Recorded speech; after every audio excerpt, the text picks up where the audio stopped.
Yes, students. Today we are going to start chapter chemical kinetics. What is chemical kinetics? Okay, chemical kinetics is a branch of chemistry which deals with the rate of chemical reaction. Rate of chemical reaction. Rate of chemical reaction and the factors.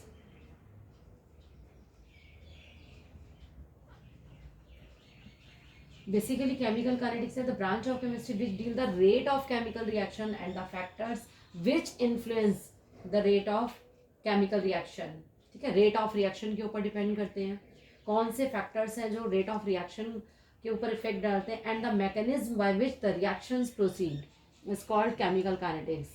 ठीक है, तो what is chemical kinetics? The branch of chemistry which deal the rate of chemical reaction and the factors which influence the rate of reaction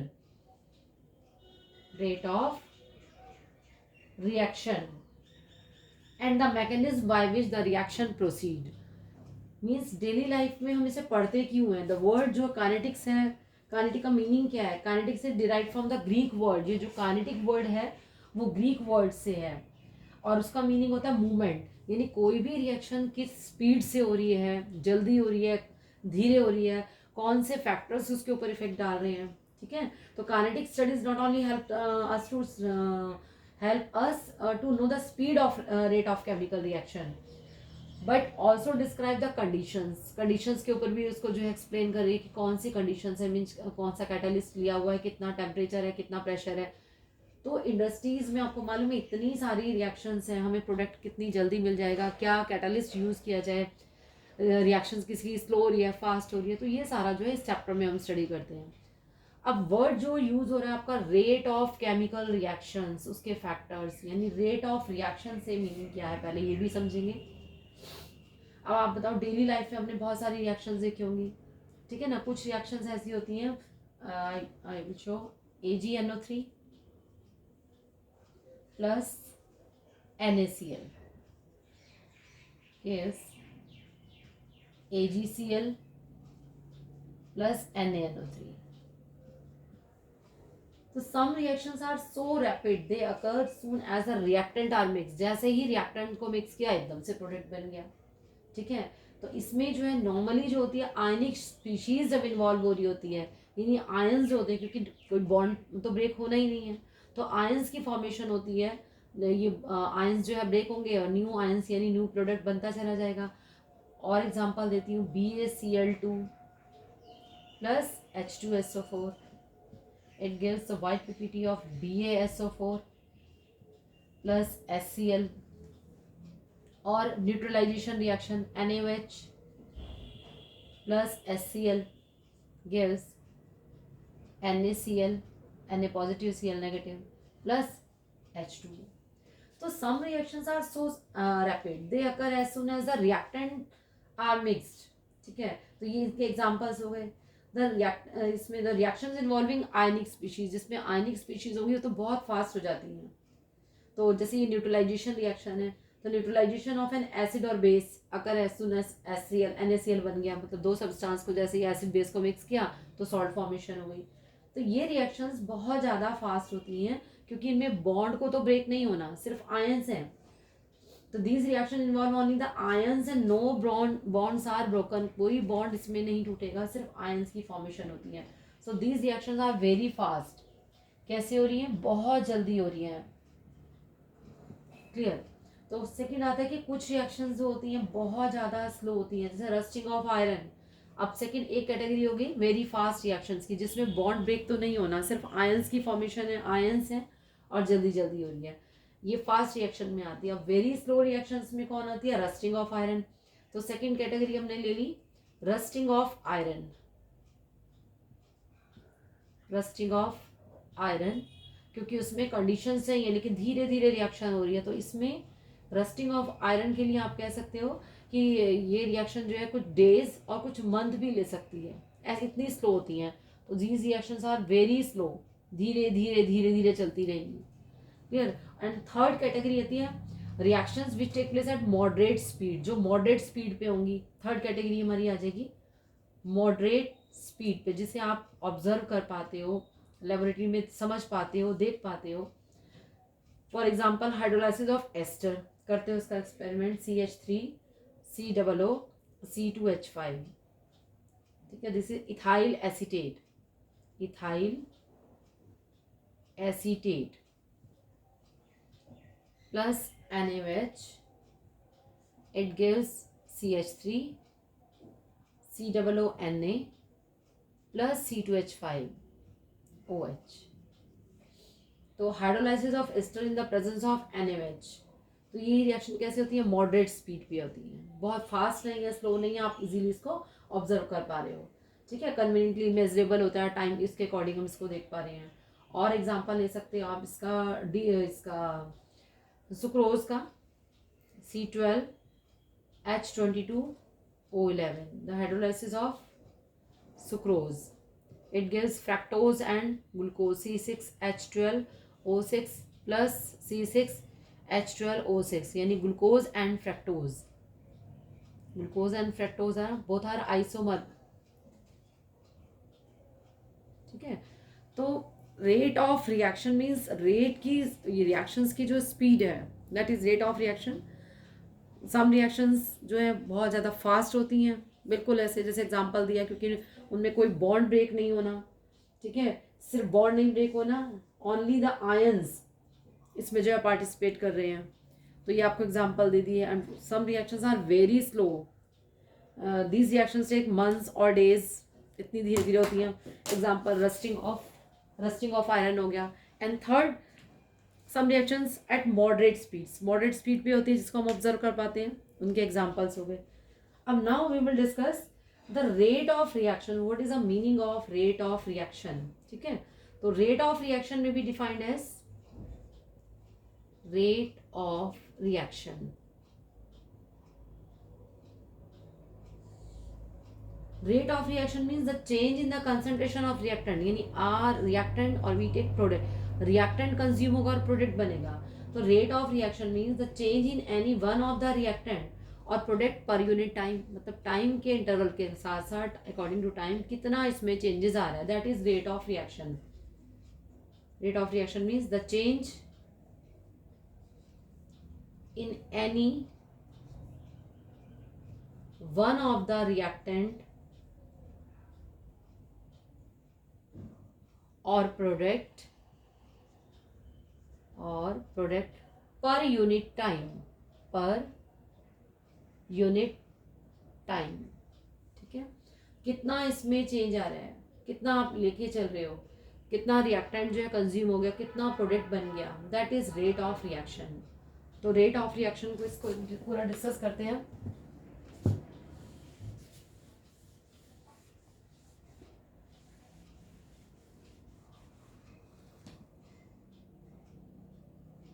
ठीक है, तो rate of reaction को लेके चलेंगे, means first उसमें हम लेते हैं द रेट ऑफ डिसअपीयरेंस, मतलब एक कंज्यूम होगा तभी उसके बाद वो इंक्रीज होगा ना, तो rate of disappearance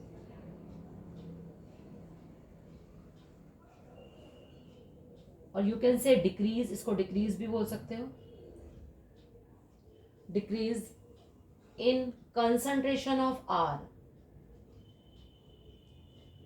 concentration of R means reactant, the rate of disappearance and decrease in concentration of R, तो rate of reaction क्या होगी इसकी, तो rate of reaction means decrease in concentration of R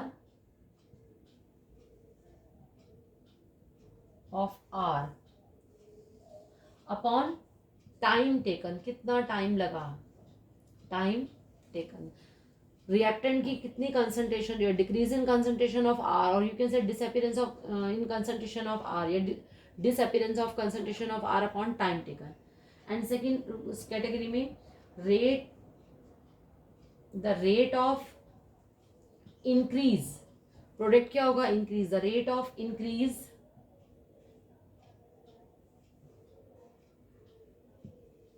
in concentration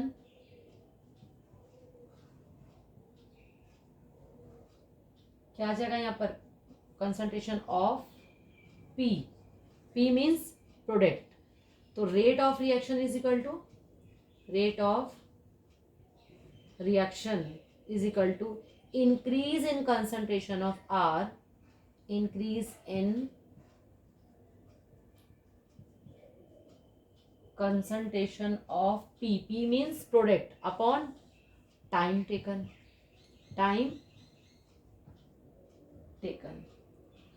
It means इसको हम किस तरीके से लिख सकते हैं, तो रेट ऑफ रिएक्शन को हम लिख सकते हैं, rate of reaction is equal to minus, minus means क्या हो रही है, डिसअपियरिंग यानी डिक्रीज हो रही है, डेल्टा आर, उसकी रिएक्टेंट की कंसंट्रेशन क्या हो रही है, कम होती जा रही है, और यहाँ पर किसके अकॉर्डिंग, टाइम इंटरवल यानी पर यूनिट टाइम के अकॉर्डिंग। और यहाँ आप लिख सकते हो कि रेट ऑफ रिएक्शन इसके लिए लिख सकते हो, तो rate of reaction is equal to delta P, P means product जो बनता जा रहा है, डेल्टा टी। आप यहाँ नोटिस करो, यहाँ नेगेटिव साइन दिया हुआ, नेगेटिव साइन मीन्स हो रहा है decrease in the concentration of reactant, reactant की कंसंट्रेशन क्या हो रही है, डिक्रीज हो रही है, और प्रोडक्ट की कंसंट्रेशन क्या हो रही है, इंक्रीज हो रही है। तो इस तरह से हम इसको क्या लिखेंगे, रेट लिखेंगे। अब नाउ द स्क्वायर ब्रैकेट, क्या what is the meaning of square bracket, the square bracket around the substance are used to express the molar concentration, molar concentration means mole per litre. ये जो square bracket लिया हुआ है किसके लिए लिया हुआ है, मोलर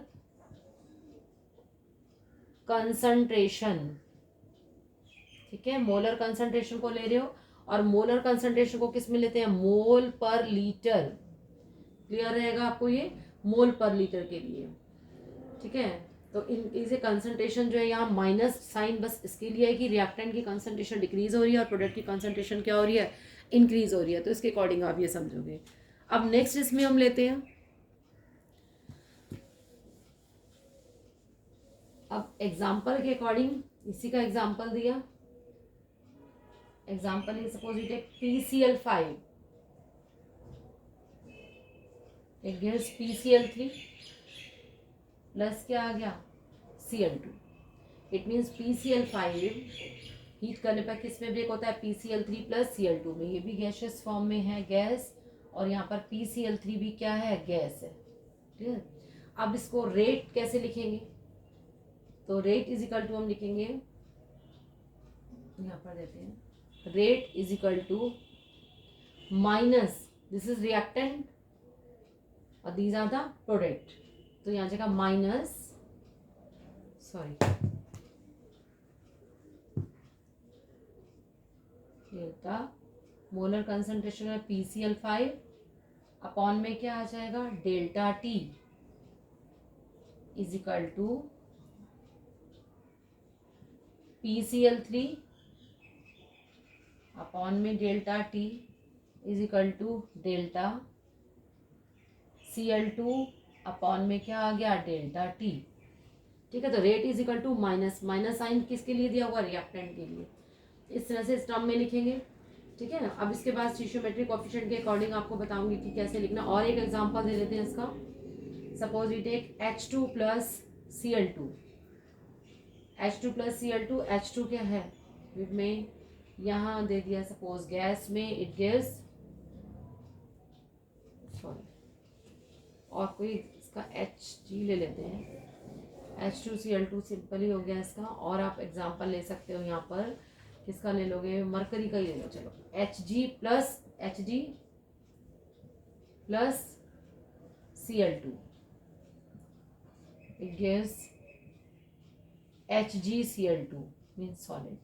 आप इसको कैसे रेट लिखोगे, तो रेट इज इक्वल टू क्या हो जाएगी, रेट में भी expressed,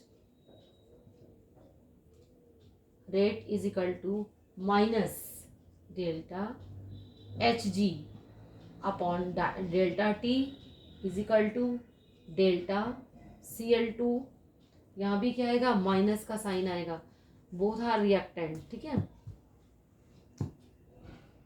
is equal to minus delta Cl2 upon delta T is equal to delta HgCl2 upon delta T. यानी रिएक्टेंट के साइड में हमने क्या लिया, Hg प्लस Cl2, तो minus delta Hg upon delta T is equal to minus delta Cl2 upon delta T is equal to ये आ जाएगा आपका। क्लियर? तो now the reaction involving different stoichiometric coefficient of the reactant product. अब हमने आगे क्या डिस्कस करना है कि इसमें रिएक्शन इन्वॉल्विंग डिफरेंट स्टीशियोमेट्रिक, अभी आपको एक्सप्लेन करते हैं, डिफरेंट स्टीशियोमेट्रिक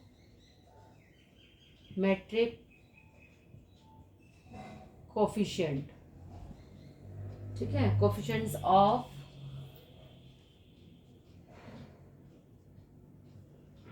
रिएक्टेंट्स एंड प्रोडक्ट्स। अब इन केस ऑफ रिएक्शन देखो, सपोज आपको बोलते हैं consider the reaction we take A plus B to C। In case 1 mole of A reacts 1 mole of B to form 2 moles of C। ठीक है, 1 mole of A लिया, 1 mole of B और 2 में कितना मिला, 2 mole of C। This means the rate of disappearance of A and B are the same, इन दोनों का सेम है, but the rate of disappearance appearance of C कितना हो गया, डबल हो गया, मस्ट बी ट्वाइस। A और B इन दोनों का सेम है, लेकिन जो प्रोडक्ट बन रहा है उसका क्या हो जाएगा, ट्वाइस, डबल हो रहा है। किससे, द रेट ऑफ डिसअपीयरेंस से, जो रेट ऑफ अपीयरेंस है वो क्या हो गया, 2 टाइम्स हो गया। तो हम इसको ऐसे भी लिख सकते हैं कि 2 रेट ऑफ डिसअपीयरेंस, यानी एक इसका हो गया एक इसका, तो 2 रेट ऑफ डिस appearance of A is equal to 2 rate of disappearance of B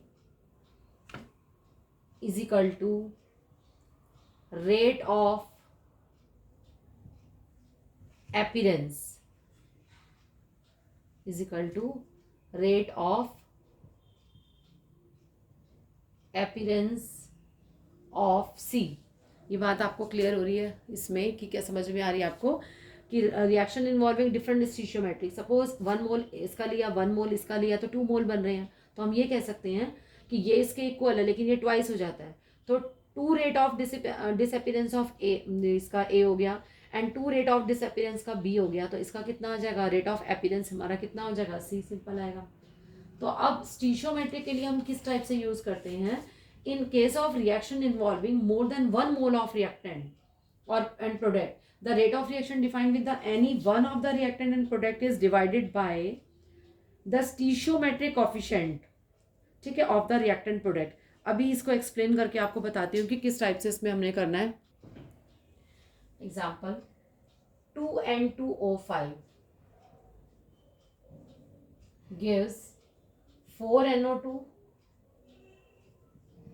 plus O2, ये दे दिया हमें एग्जाम्पल। ठीक है, तो रेट ऑफ रिएक्शन